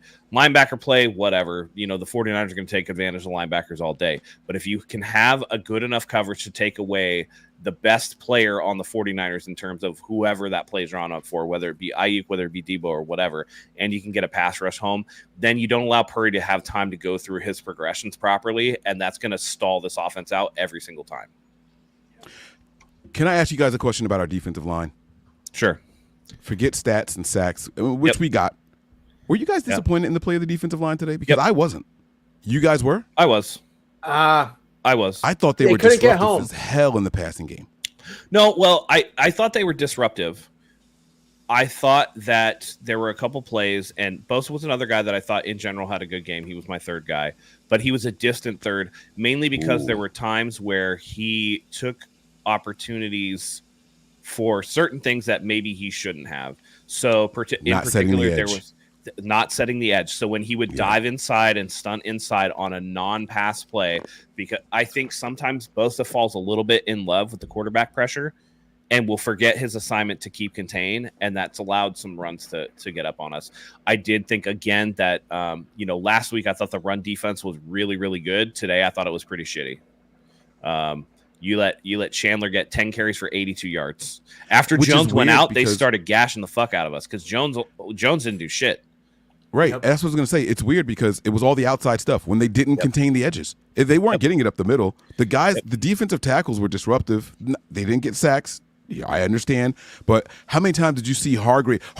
There was a snap where he damn near caught the ball. Yeah, he was there. He was there. Right, Hargrave had a good game. Collins had a couple of plays in the inside as well. Like the defensive line, it was the stars on the edges that weren't living up to what it's assignment tight. Like these guys got away from fundamentals, the basics. They got away from the basics in this game, and that's what ended up costing us the biggest plays. That's the thing. That's where, and I was going to bring this up, Mike, and we haven't talked about this before, but that's where I'm starting to sour a little bit on Chris Kasurik. I don't think that he teaches the fundamentals well. One of the biggest things that you need to do on your defensive line is hit your gap. You need to hit your gap. And if you're setting the edge, you need to set that edge. And a lot of times, one guy won't do it, whether it's Bosa, whether it's this guy, whether it's that guy, and that costs everybody else, especially when you're relying on Fred Warner to be playing so heavily in the passing game to where on the plays where Fred Warner can come up, right? Or one of the safeties can come up and play the running game when you're really kind of like almost run committing, you're able to get away with some of that. But a lot of these draws, a lot of these outside runs, a lot of these delayed handoffs, the 49ers get chewed up because the guys don't maintain their gap integrity. And that's coaching to me. That's definitely coaching. Yes, I love Nick Bosa, but also Nick Bosa shouldn't be above the scheme. Nobody's above the scheme. If his job is to hold contain on the outside, he should hold contain on the outside. We have a super chat here. The issue with over pursuing and getting back inside, not setting the edge, is now you're taking someone else's gap, and the players end up tripping over each other. So by you doing that, you're not only taking yourself out the play, you're taking someone else out the play, which gives the edge rusher even more yards to gain now. I think it was Hargrave on that play with Bosa, right? Where Bosa just essentially Hargrave couldn't pursue because Bosa essentially was in his way. Wiped him out. Just blocked him off. Yeah. Mm-hmm. We got a super chat from Sean. What, you eating dogs and cats like in Springfield? Purdy didn't have a good game. We lost. Ross Tomatoes was better. Meaning Gross Matos. I got him. I understand what he said. I don't think Purdy had a bad game. I thought it was like an okay game. Yeah, I think his game last week against the Jets, even though it was statistically not as impressive as 300 yards, and I think he was 70% completions today. I think that last week was actually a more impressive game than this week. I think that it's the same thing. It's the same thing how I feel about Debo. I think that the stats are a little bit more impressive than the actual game itself. The only one who I legitimately felt like had a good game on offense was Jordan Mason, because that dude was running hard. Every time there was one play where he got to the edge and it looked like it was going to be a 2-yard loss, and he turned it into a 3-yard gain. Jordan Mason and Brindell had good games today. I don't know what the grades are going to show. I can't say. Listen, Mike, there was a play where Purdy got sacked, and Brendel literally was looking at Purdy with his thumb up his ass. So Brendel and Purdy are responsible for calling out protections. I think in a Kyle Shanahan offense, the center actually calls the protections. If you give up 6 sacks, you're not getting a good game from me if you're calling protections. Okay, that's fair. That's fair. Even though the pressures came from the left side? Yeah, because he's calling protection. There was one where Purdy got sacked from, oh, God, I can't remember the player's name. Let me look. Was it Ward? Was it 52? No. It was on the Vikings. It was Ivan Pace. Yeah. On the, was it Ivan Pace? Maybe Ivan Pace. No, it wasn't Ivan Pace. It was not Van Ginkel. Cashman, maybe. But he was on the edge, and Trent Williams blocked the guy inside and left him untouched on the edge. Trent Williams didn't even. Yeah. Nobody touched him. Didn't touch him. Trent had a bad game. Trent had a terrible really bad game. And I don't care what PFF tries to come out and say. They love him. They're going to slurp him up, and they're going to give him some grade in like the high 70s, low 80s. Absolutely not. This was one of the worst games I've ever seen Trent Williams have. For me to sit here and say confidently that Colton McKivitz had a better game than Trent Williams is a fucking indictment on Trent Williams. And what's sad is that Colton McKivitz didn't have a good game either. Again, another multiple penalty game, another game where he looked absolutely lost. Like, oh, I'm glad you mentioned the penalties. Debo is going to get these holding penalties, blocking, because it's clearly, to me, I'm seeing a concerted effort in being a better blocker for your teammates. That was a huge criticism for Debo. It was highlighted last year by so many people. What's my man's name that does the breakdowns? J.T. O'Sullivan. Come on, man. It was highlighted on a national media scale, and now here he is trying to get involved. This is new territory for him. I applaud him for trying to be better, but, dude, stop hugging these guys. You know what I'm saying? Like, you got to stop hugging them. You can't wrap the arms around them. You can't hold these guys for too long. You got to know when to let go. Learn from Aiyuk how Aiyuk blocks. Jennings, like you got other examples out there, but you got to remember what Debo said. I don't watch other wide receivers because they can't do what I do. So, it is what it is. But I do applaud him for trying to get better, but this is a learning curve. Get these hiccups out the way early. Go see Chris Forster, brother. Go see Chris Forster and get your get your technique up to snuff. Yeah. Right. That ain't it, bro. And welcome to the club, Matt. I've been Chris Koceric is the most overrated guy on the 49ers coaching staff. I mean, at this point, listen, you've gone and got. I mean, D4 didn't really last, but like, how many? I'm starting to get with you. How many ingredients do you need to give this guy to try to put together a good fucking meal? And he continues to like burn the fucking rice. You know what I mean? Like, fuck, man. Yeah. Yep. So I'm pretty sure after that 97-yard touchdown pass, forgetting his name, Odom got benched, and they put in Malik Mustafa. Odom came back in. He did come back in. They swapped him out more. Yeah. But we didn't see Mustafa at all last week, I'm pretty sure. If we did, it wasn't for much. So I thought that was interesting. Very close game. They pulled Odom, put in Mustafa. We only saw Garendo get one play, which I think he got stuffed at the line for his first carry. Cowing is still only in punt returns. Do you guys think the 49ers need to start mixing in some of these rookies a little more on both sides of the ball? If the vets aren't getting it done, why not try and see what the rookies have? I mean, I don't know. We did hear Kyle say that he made a concerted effort to get Mustafa involved more. So maybe that is part of the game plan, Green was out there too. Right. Yeah, Green did have some Renardo Green was out there. Yeah.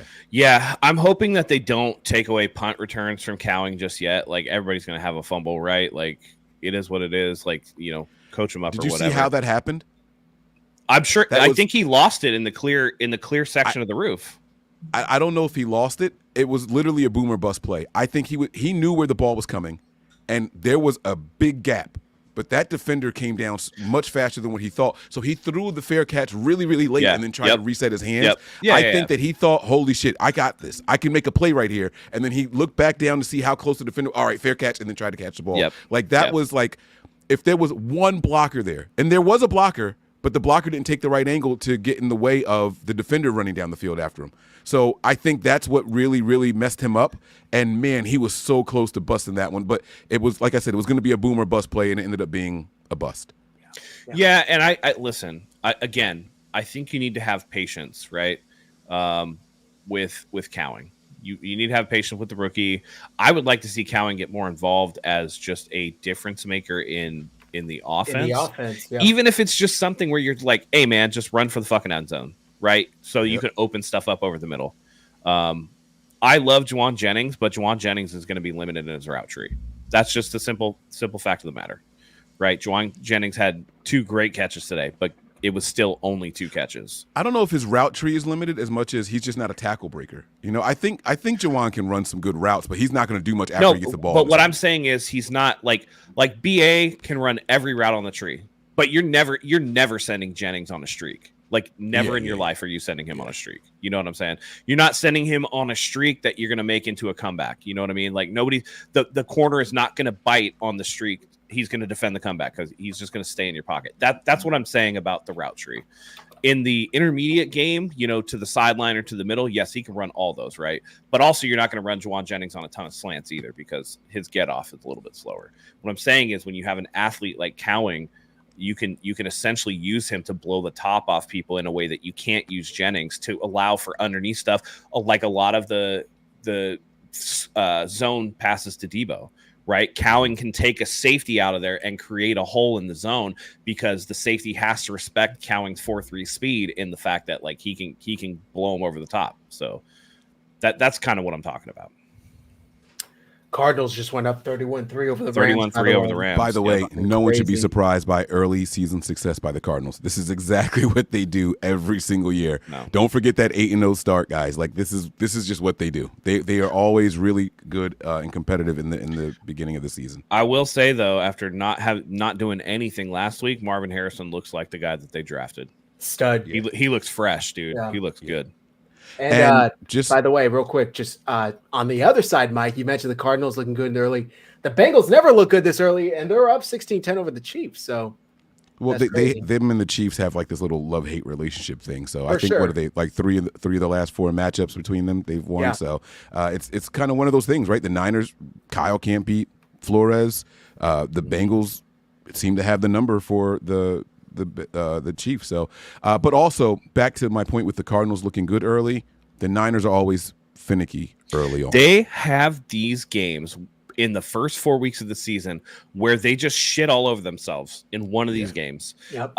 It going back to 2018, right?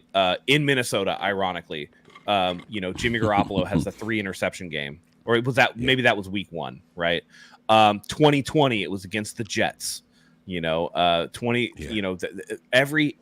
I think there was a 17-11 game they barely won at one point in 2023 or whatever. They have a lot of and maybe it's because Kyle's offense is so complicated or it takes them time to get back up to speed. They have issues early going in the season where they have these games where from start to and by the way, not just even early in the season, late in the season too. They have like 1 or 2 of these games where they just go out and they shit the bed. Last year against the Ravens, right? Last year against Cleveland. Last year against Cleveland. Last year against Minnesota. When they win, they typically win very comfortably. When they lose, it's like the games are close, but because the 49ers are so talented that even though they're just like throwing up all over themselves all game, that they're still able to, maintain a little bit. Yeah. And it's so frustrating because they're winnable, right? Nigel Crane says Bears game in 2022. That one's weird just because that was it was the like monsoon game, right? That was the monsoon game. Like remember the sun came out or not the sun, but the rain kind of stopped for Justin Fields on that drive, and then Trey Lance got the ball. And when they came back from commercial, you literally couldn't even see the lines on the field because the rain was so heavy. Superimpose them with like they had to, colors exactly. So that was a weird one. Yeah, Mike brought up the Falcons in 2019. The Cardinals also, I think, in 2019, where Colt McCoy came in and cooked us at home. What about the Cardinals game or the Falcons game in 2022? Yeah. That's the one Atlanta, I was thinking of. Yeah. Where we went to Atlanta. Yeah, it was Marcus Mariota starting, and the 49ers lost 28-14. Yeah, got whooped. So got whooped. I only remember that because I was in Vegas and I was absolutely hung the fuck over, and we went to that Circus Stadium swim, and I'm under a towel like trying like to just rally, and the 49ers are just getting dog walked, and I was like, God damn it. Yeah, the Colt McCoy game. Yeah. So the I spent 49ers my are good for hard-earned these money to go duds. to that Colt And McCoy game. Watch this game. Maybe every team is up for one of these duds, right, per year, because we're not following quite as closely as everybody else. But like Dallas today got absolutely mollywopped by the Saints. Also, I don't think Cooper any Kupp of us got believe hurt. that necessarily that the Saints are going to be one of the top best teams, right? Right. The Lions lost to Tampa Bay today. Or is Tampa Bay going to be in the Final Four? Maybe, but I mean, they'll be a playoff team. That's a bad. I mean, division. honestly, they were almost there last year, right? Ravens lost to the Raiders. Seahawks took the fucking Patriots to overtime to win. Right. Like it was weird. Week two is typically like the weirdest week of the season to me. I notice all the crazy shit that happens in week 2, So we'll see. This is a game that I don't want to take too much out of, that I don't want to hammer the team over too much.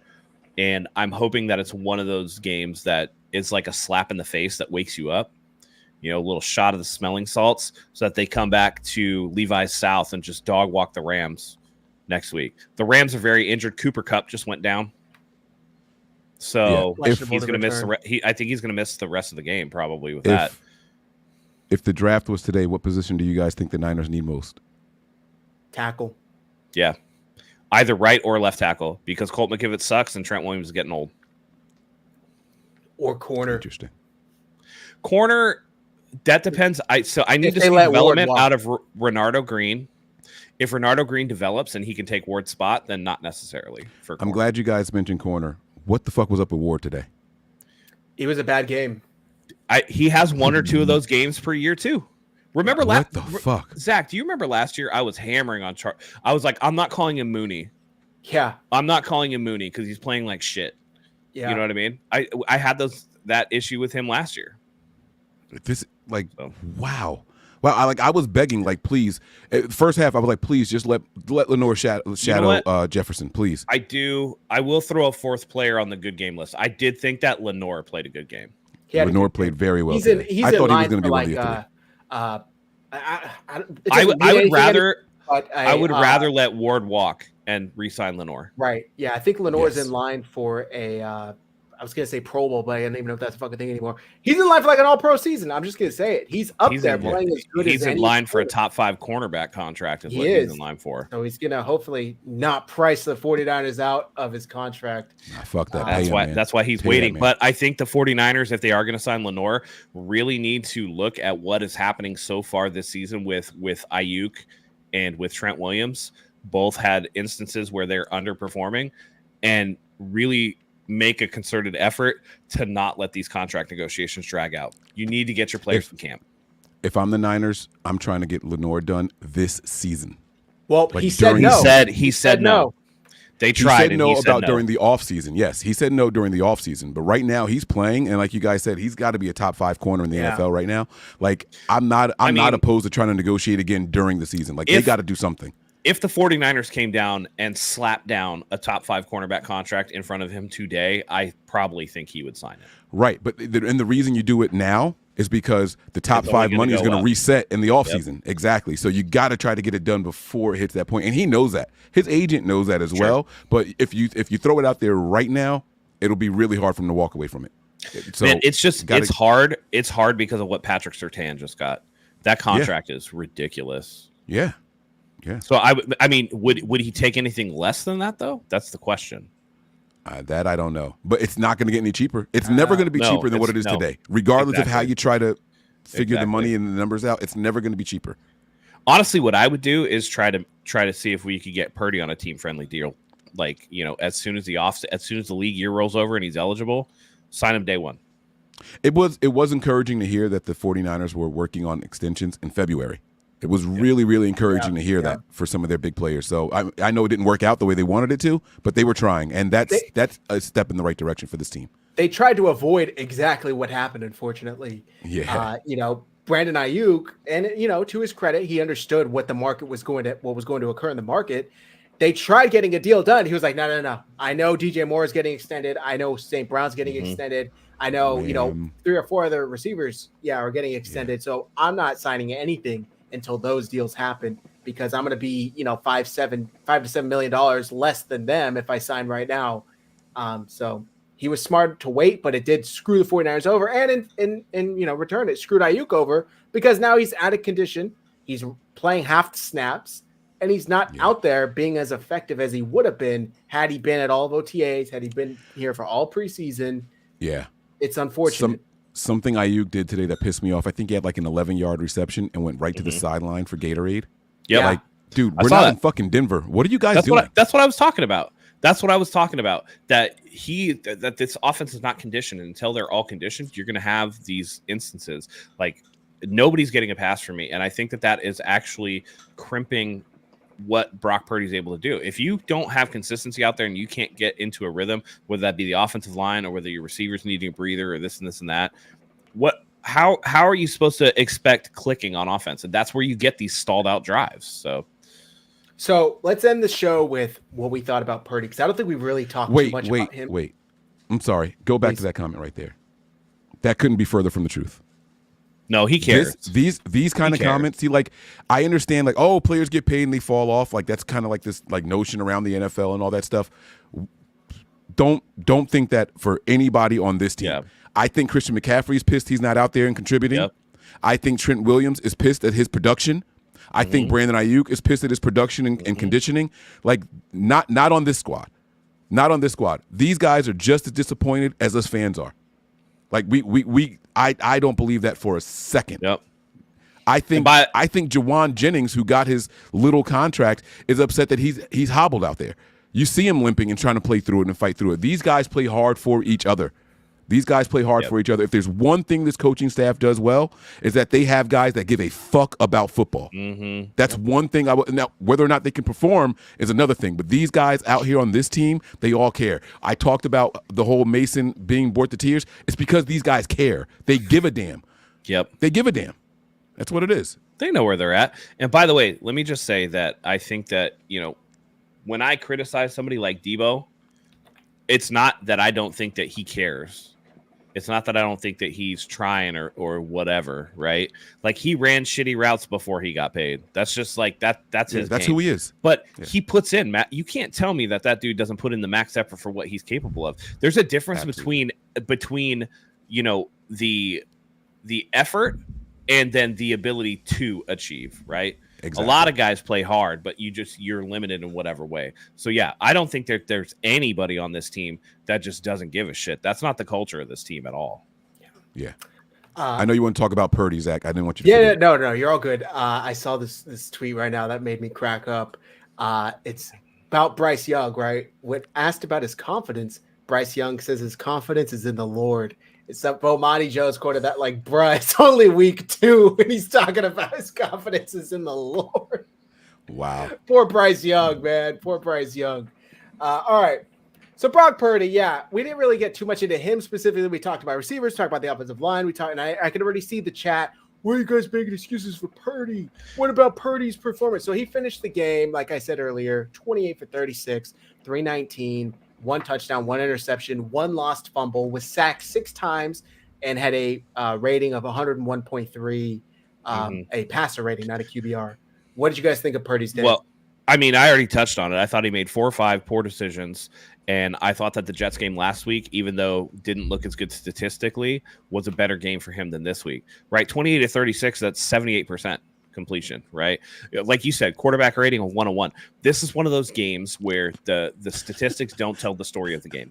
A lot of this stuff was garbage time. A lot of this was soft zone. He did have some nice throws. The play that he escaped and got to both Kyle Juszczyk and Debo Samuel to the sideline. Right. Both were really good plays, but he also had some ducks that he threw up there. There was a 3rd down play where he tried to throw one deep down the field to Jennings and just didn't have enough on it. There was one where a defender was grabbing his foot. He had the interception, which was really bad. He had the fumble, which just inexplicably just came out of his hands.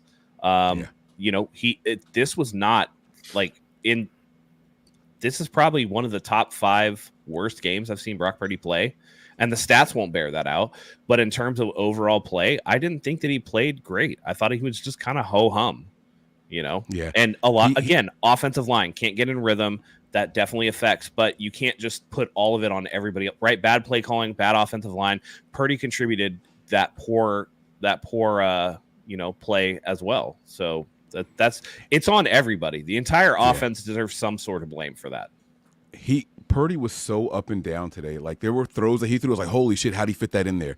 Or he would hit a guy in between two defenders, like right in his numbers. Like, he put it where only his receiver could get it, right? And then there's other throws. It's like, Purdy, what were you doing? What are you doing? I don't know if it was a check down the juice that just went to like no man's land, just bounced in the middle of nothing, and the ball coming off his hands. It was like Purdy was like so up and down today, but he's out there running for his life all game long. Like, it's hard to get into a rhythm as a quarterback. And we're sitting here talking about a guy having 78% completion. Like Matt said, they gave him the middle of the field that drive, so that allowed for 7 or 8 of those passes right there, right? They kind of just gave up the booty and said, we're not going to let them get to the sideline. The Niners took what they were going to get, and good for him to get those calls and see the right plays to make. But, like, you're not gonna sit here and tell me that Purdy had a phenomenal game and that he is above reproach, because he wasn't, because there was plenty questionable plays by Purdy in this game, but there were also some really good plays. This was just a bad offensive game for the 49ers. Great. That damn 17 number, man. I never want to see the Niners score 17 points again.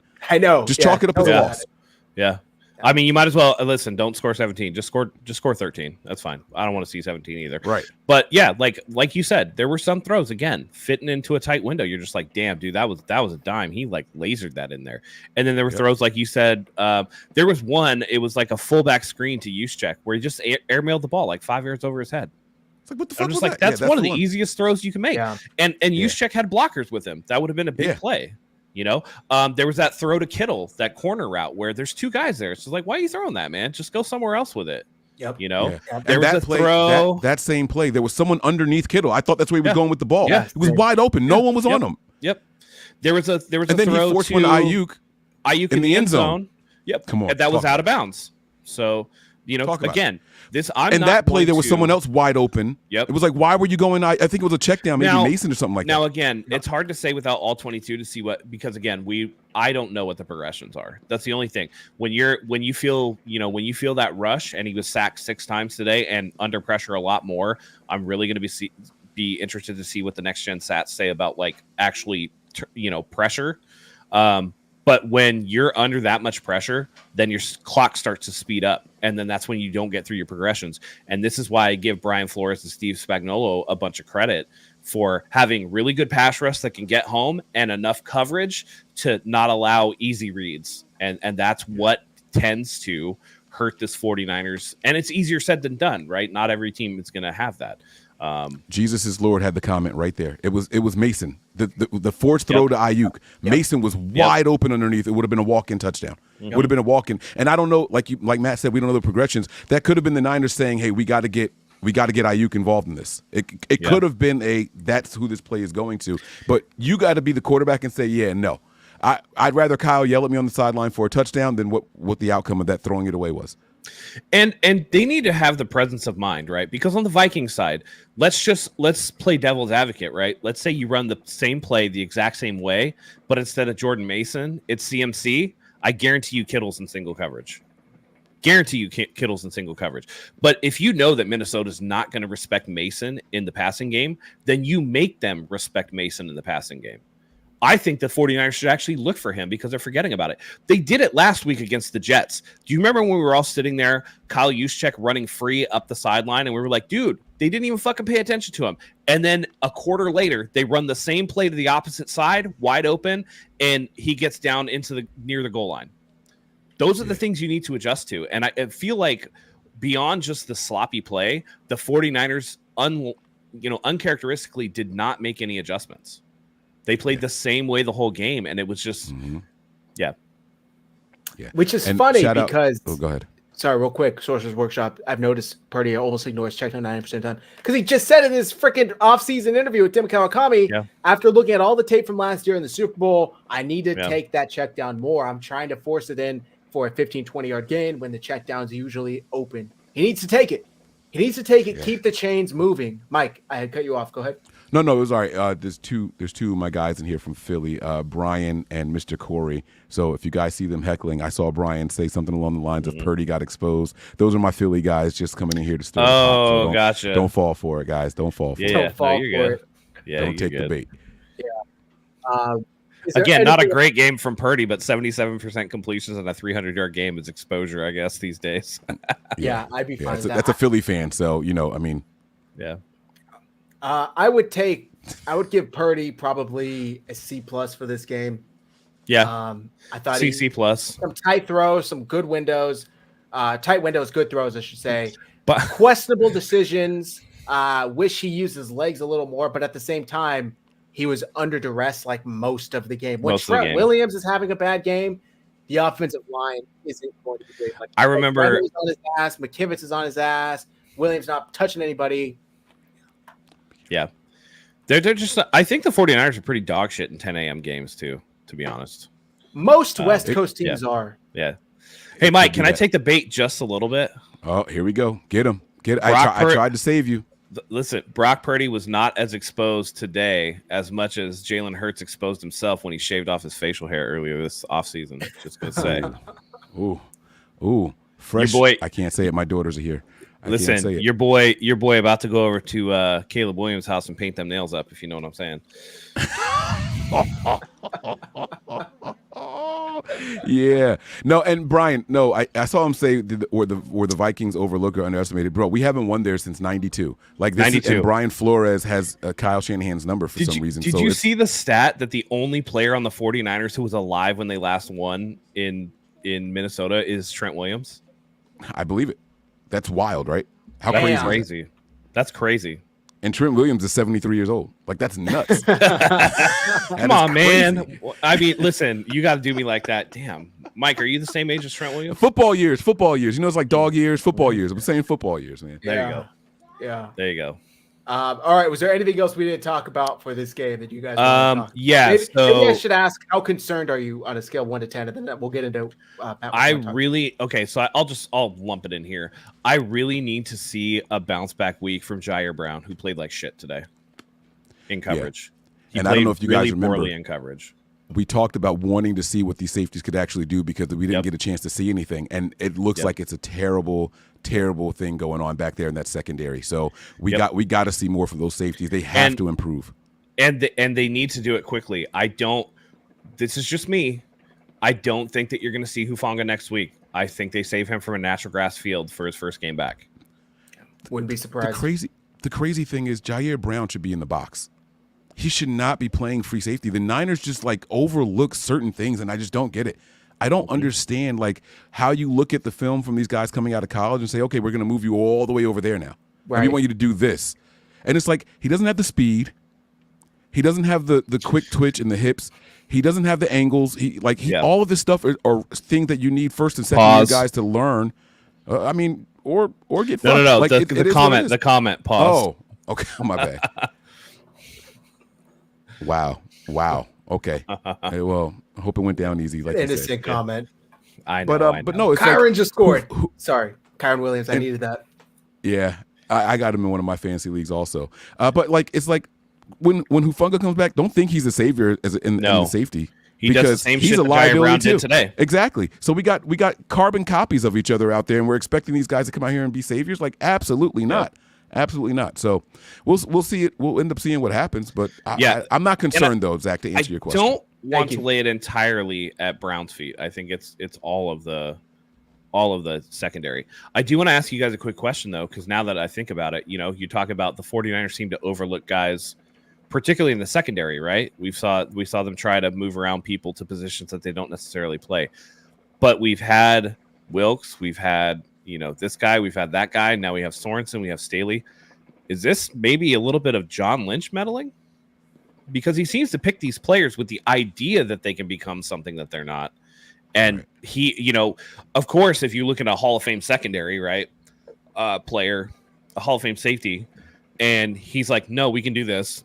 Aren't you going to one, it's your boss.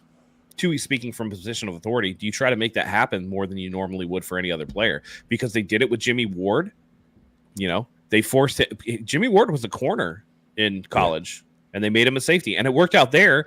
Now all of a sudden you get galvanized on that, and then you go forward. I don't know, man. It makes me wonder. It's John Lynch's mentality, and he says that every time he gets to talk about his career. The defensive line made my job 100 times easier.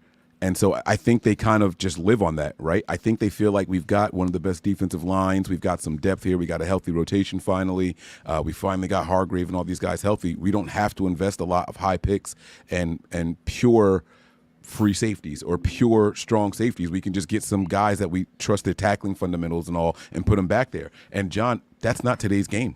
I'm sorry, but it's not today's game. It's a passing league now, and I know the passing numbers were down last week and all that, and probably again today, although we did see 200-300 passers, right, in just this game alone, right? But, like, that's not today's game. They're going to take advantage of those kind of things. These teams, like, we got to start being better as a team and realizing what our weaknesses are and addressing it quickly, man. And there's only so many things that you can do if you don't have the players to execute those plays. Yeah, I just wonder. I want to see what we can get from Malik Mustafa and Renardo Green as we start to crawl further into the season. You know, the one thing about Malik Mustafa that separates him, I think, from Jair Brown and Talanoa Hufanga is he is like an elite twitchy athlete in a way that the other guys are not. No, we were just having some fun with you, man. That is an expression. Yeah. It's an expression here as well. We're just having some fun with you. I would have liked to see the Niners, back to Purdy really quick. I would have liked to see them get him on the move a little bit. If you know your offensive line is struggling the way that it was today, and like Matt said, there was just no adjustments. Where were those adjustments? Get him on the move. You know, where was the play action? You got a guy out there running the ball 5 yards a pop. I don't think we saw any play actions. That's what I'm saying. Where was it? They were running it 2-3 straight times and then run it again. Drop back. Yeah, like get a play action going. I understand Purdy's under a lot of pressure, but it's like the box is loaded because they're expecting runs. Mason's eating up yards, 5 yards, 7 yards, 9 yards. Hit a play action for God's sake and hit a player probably wide open over the middle. You get Jennings wide open. You get Aiyuk wide open. Kittle would be wide open. They didn't have a single play action that I could think of. I don't know if they had any at all. But I was calling for it during the game because they were set up perfectly for it. They didn't call one. So it's unfortunate. Anything else you guys want to talk about before we wrap up? Special teams sucks. I want a new special teams coordinator. I mean, Will Kyle ever take it seriously? No. He does not. Someone else is going to have to do it. It continues to be the 49ers' Achilles heel. Why they lost? Honestly, if somebody wants to, if anybody should take over, it should be Sorensen. If Kyle doesn't care, then Sorensen should take over for special teams. If they're not, and not take over from necessarily the special teams coach, but just like ride the special team coach's ass and be like, hey man, we got to improve this shit. Fish and chips. Did Kyle say that today? And was he talking about the offense or the defense? Was that a quote from Kyle today? I didn't hear it. Because when we talk about adjusting scheme, it's like kind of like it's a fugazi thing, right? Like we know that there are play action plays in the system. If he's talking about the offense, we know that there are play action plays in the system. It's not adjusting the scheme. It's calling a different set of plays in your scheme. So we don't necessarily need to see scheme adjustments. We need to see play calls adjusted. Right. If you see that the offensive line is taking L's, or if you notice that your receivers aren't getting open, you need to adjust to that. Especially, again, like you said, like we all said, Mason is chewing the line up. He's getting chunk yardage. So work off of Mason. Boot action, right? Run flood concepts so that you're flooding half of the field, right? Roll Purdy out to that half of the field, and then you have layered throws that you can take. There were adjustments there. I thought, again, this is one of those where now I guess I've made it 4 players, but besides those 4 players, both sides of the ball, all 3 phases really, and coaching were just lackluster. And this was a bad showing all the way around. 49ers today, 3 of 13 on 3rd and 4th down, 9 of 26 on the year, which is 34.6%, which is tied for 21st in the NFL per Nick Wagner. That's bad. That's the game right there. And the games aren't over yet. Yeah. And on the flip side, on that list. Now, I do now, in all fairness, I do think that once everybody gets their conditioning up to stuff and you actually install more of the offense, I do expect that to improve. The 49ers have typically been very good on 3rd down conversions on offense. Hopefully we start seeing that next week. All right, I think that's going to do it for today's show. Unless there's anything else, but thank you guys. ask if we were going to break down the pressers. I'm going to do that later on. Maybe not today, but tomorrow on Nothing But Niners. So make sure you guys are locked in over there. That's right. Mike, let the folks know where to find you. I'm sure they already know, but please, as the season's getting going, let them know. Patreon.com/NB9ERS. If you guys want to go and have a fun watch party, $5 tier and up is where you get the regular games. If it's a primetime game, you don't have to be subscribed to the $5 tiers. I do those for the $1 tier as well. Also, the YouTube page, Nothing But Niners on YouTube. Shout out to everybody that joined today. Thank you. I saw some notifications go off that we got a couple of new subscribers today, so I do appreciate that. And yeah, make sure you guys are following. If you're here from the 49ers, Nothing But Niners, make sure you guys are following my guys over here at 49ers Hive. You see that underneath Matt down there. That is their YouTube page. Make sure you guys give them a follow as well. Appreciate it, Mike. Matt, do us the honors. Yeah, absolutely. Tough showing today, guys, but it's early in the season. There's time to adjust. I fully expect the 49ers to come back out next week and dominate at Levi's South. They're home away from home. The Rams actually absolutely getting blasted today. They're injured. It should be a bounce-back game. Hopefully the 49ers take this loss to heart, take this loss seriously, and come away with it better for it. So thank you guys for joining us here today. For Mike, for Zach, myself, we appreciate the conversation. We love having you here. And until next time, go Niners.